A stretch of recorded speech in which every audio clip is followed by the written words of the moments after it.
Hi, my name is Sarah Booker. I'm going to be reading from my translation of Gabriela Ponce's Blood Red.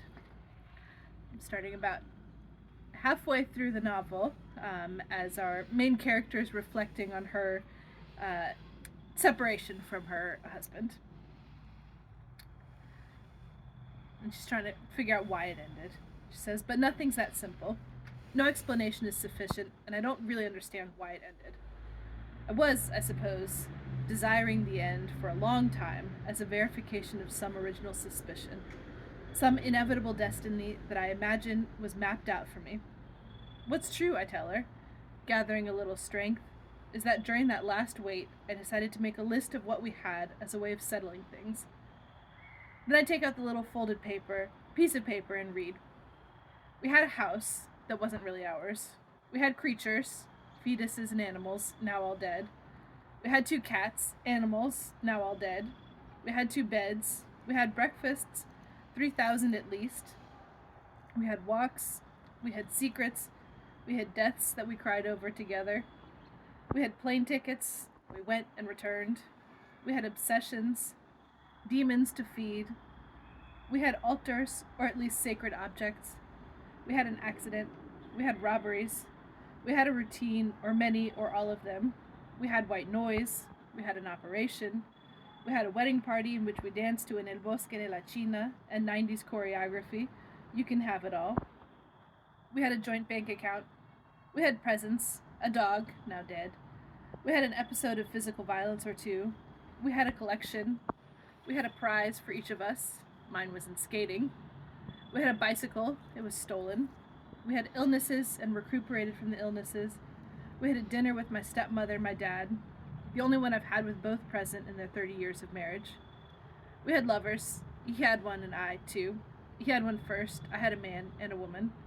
We had lines of cocaine, ecstasy pills, and an ayahuasca ceremony. We made a child and we made a trio, and we said all the words of love to each other one dawn. We had a debt. My mom paid it. We had friends. We had a balcony. This makes me think of a drawing I did.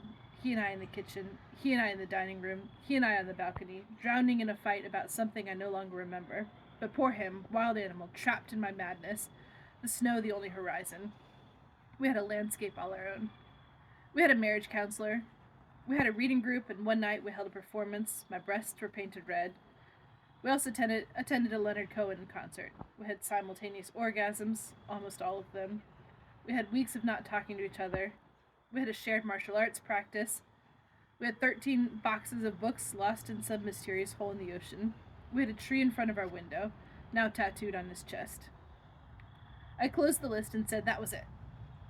Then she asked me what I miss most, and I answer, again, with the first thing that comes into my head: what each of us was next to the other, or how we were able to put together all that scatter that I am. All the pieces came together around him. And I continue, already a little drunk and carried away. The strange sisterhood in which I sensed incest like a remote, exuberant force, capable of anything, like finding a lost affect, the primordial, like a permeability or an internal magnetization that was only possible with his gaze. Poor sentimental education of mine, full of telenovelas. In the center of that love, beyond disturbance, was an error, and what makes his absence unbearable is the imprint of that mistake, I say, the vestige of what he put together and that's now lost again. When you open a drawer and find your pencil, or when you grab your backpack and in one of the pockets you find a piece of paper and boom, your handwriting. Or you grab a book and there's a note marking an important line. And you read the line that says, "When the truly beautiful are together," and wonder why you underlined it, and put two check marks next to it, a signal it was doubly meaningful. Then you go back to being pieces of a broken world. That now broken world endures in me like remains that move slowly, awkwardly. The parts try to go back to the place they occupied before us. But now they fly, lost. They've strayed from the door of some house, of some place, of all the places we were and that I now dream about. The dreams about him are the worst, I tell Maria, returning to the task of packing up his things. Dreams are mirrors, they're animals. Again, they're holes, and they're the two of us telling each other it's always a relief to be together. The loss has been unbearable. Getting up after those dreams is impossible. I keep inhabiting them and finding myself saying how I understand how people tolerate death or discomfort or fetidness or mistakes because it's all better than dreaming we'll be together again, only to wake up and suddenly feel the pain of reality. There's spaces, I say, and start another list. Maria watches me, fascinated. Their advisors, their departments, their forests and earths, their four planes, their nights, and it's also water. It's another country, their hotel rooms, their cars, their bed, their fields, and their restaurants and their bookstores. It's a solitary tree in front of our window that drops its leaves while we, naked, recite the sadness of our orphanhood to each other. It's an open horizon that can be a park or a garden or the surrounding areas of a lake or a cemetery. We both walk and see a deer. We're paralyzed before the beauty and before the cruelty of that animal that eats another animal, and we watch its bewilderment, and we grab each other's frozen hands. I tell him I buried my brother here, and he cries with me.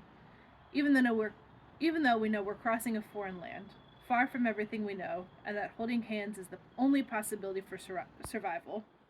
Holding hands is humankind's best invention. Fucking hell. We've been together in places. The places exist. I feel the pores of my skin becoming styrofoam pellets and say we no longer exist. How the hell did that happen, Maria? And the trypophobia triggers a morbid curiosity about the image. And I quicken the pace of my packing. His things go in boxes, and Maria, now somewhat drunk, packs what I hatefully throw on the floor, wanting it to be swallowed up by the emptiness around which this rage exists. Thank you.